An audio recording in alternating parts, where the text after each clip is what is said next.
Hello and welcome to this video. Today we are going to do some circuits here around Venlo Airfield, located close to Billund Airport. And there's nothing fancy here. It might not even look like a runway that we are departing from, and that's basically because it's an old military base, and the layout and such isn't as great in reality as it is in here, you can say.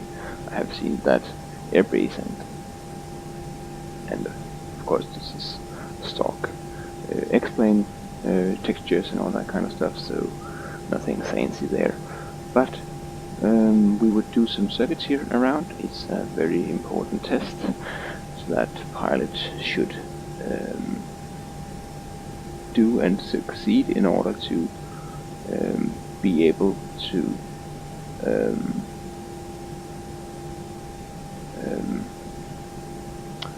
become a pilot in airlines.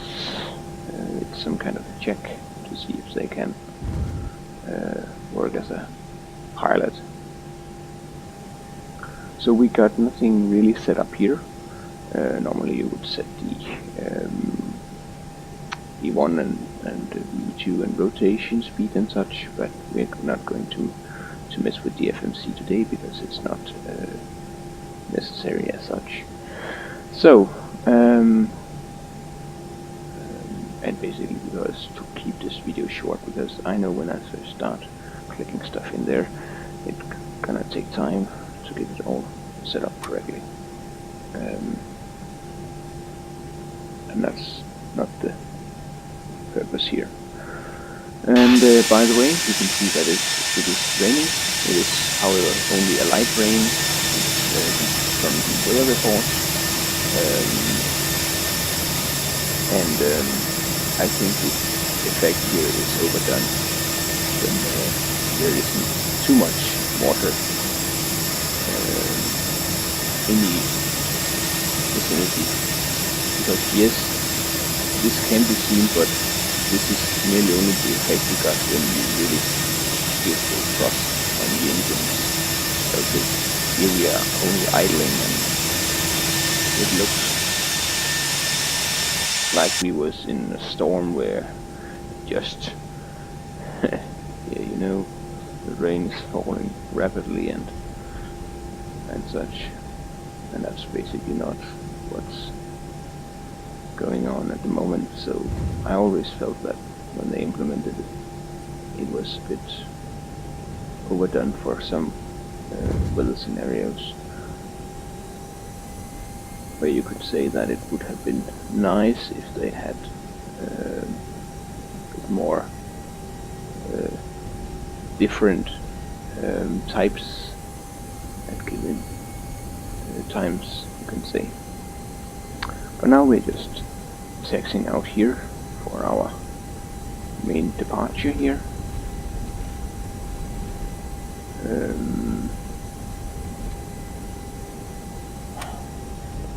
And by the way,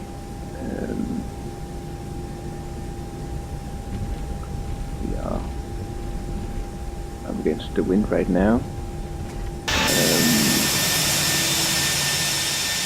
So we are taxiing down here now and take off with a slightly tailwind at 6 knots.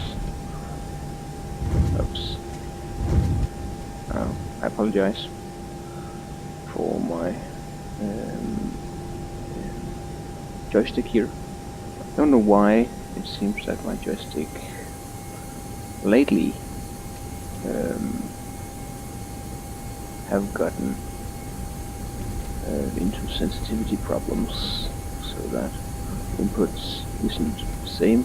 I'm not sure if it's actually due to the wireless that because I had to replace the batteries, so I'm not sure if it might be due to the interface that the signal gets stronger when the batteries have more power, and when they get as they get more and more empty, they might stop. I'm not sure. there, but it just feels a bit weird in the controls after I replaced the batteries. So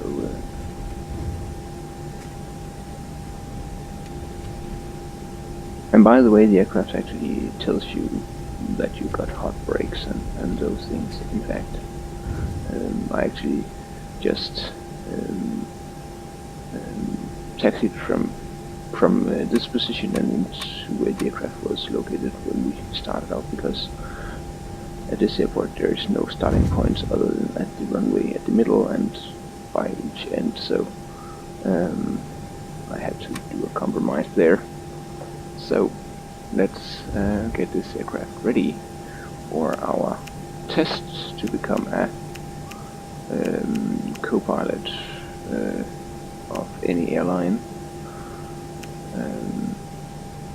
We have to do those practical tests. So let's just get the aircraft set here for our main flight, and it is only going to be some visual flight rules that is used. There is nothing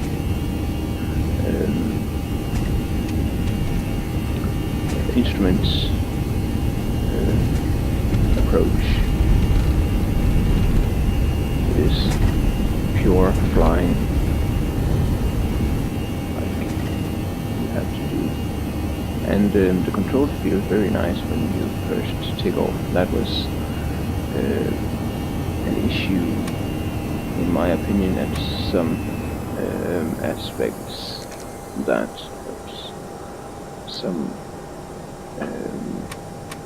add-ons did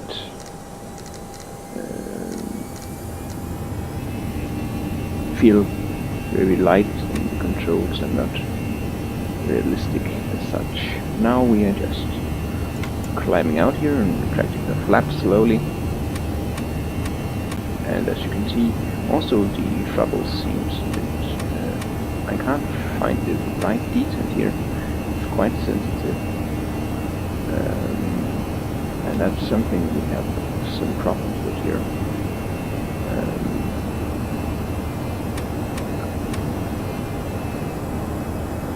Now we would be turning to the left-hand turn, and the airspeed is fine. Still climbing up to the target is 2,000 feet, that as planned. While we are doing our main turn here, and try not to overshoot that altitude and not going below. It actually seems like a more easy task than it actually is, and especially now that we have the problems with the throttles. That's not a problem in a Boeing or such, because we basically have the outer throttle system that does not use those details.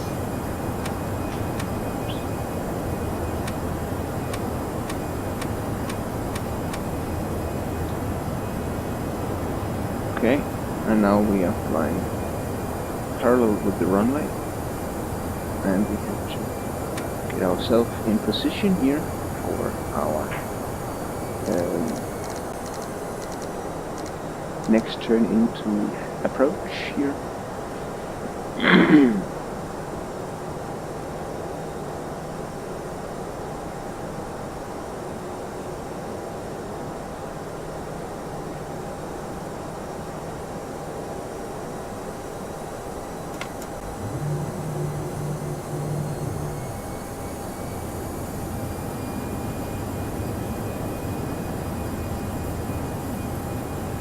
We also try to stay below the clouds because we have to stay in the visual flight rules, and that's also why we are not getting up to 2,000 feet as such, because then we get up into that cloud layer, as you can see right now, so we have to stay a bit below.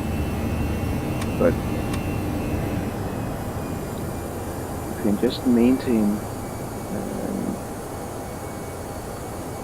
nearly our assigned altitude, it would be great.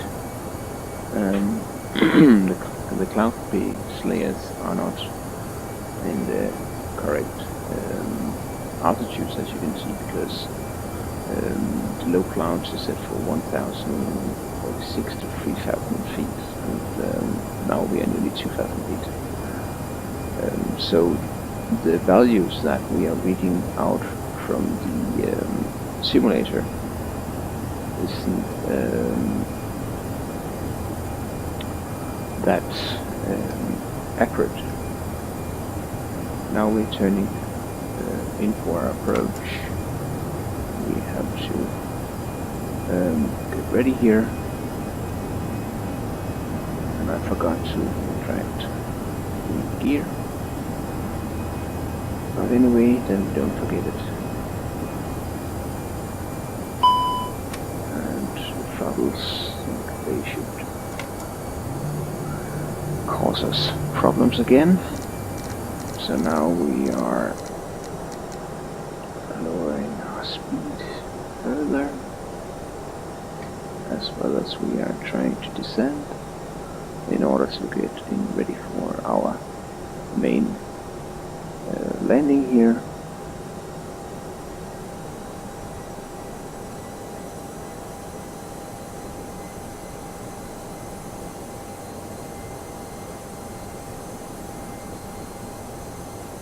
And there we go. And now I'm going to use manual thrust.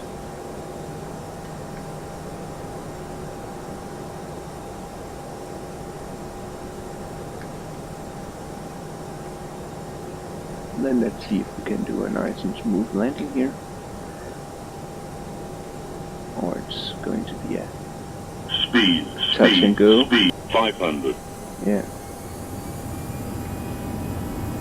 And you can hear the engine. Terrain. Yeah. Have a Terrain.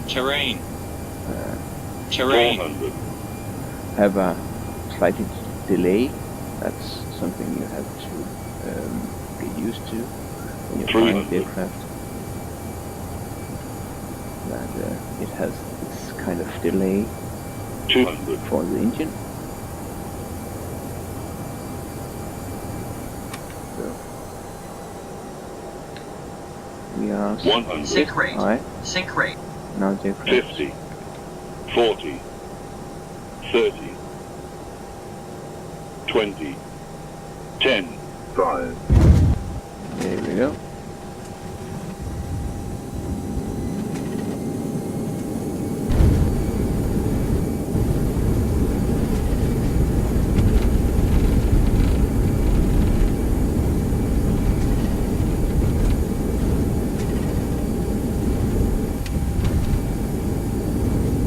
And the aircraft is coming to a stop.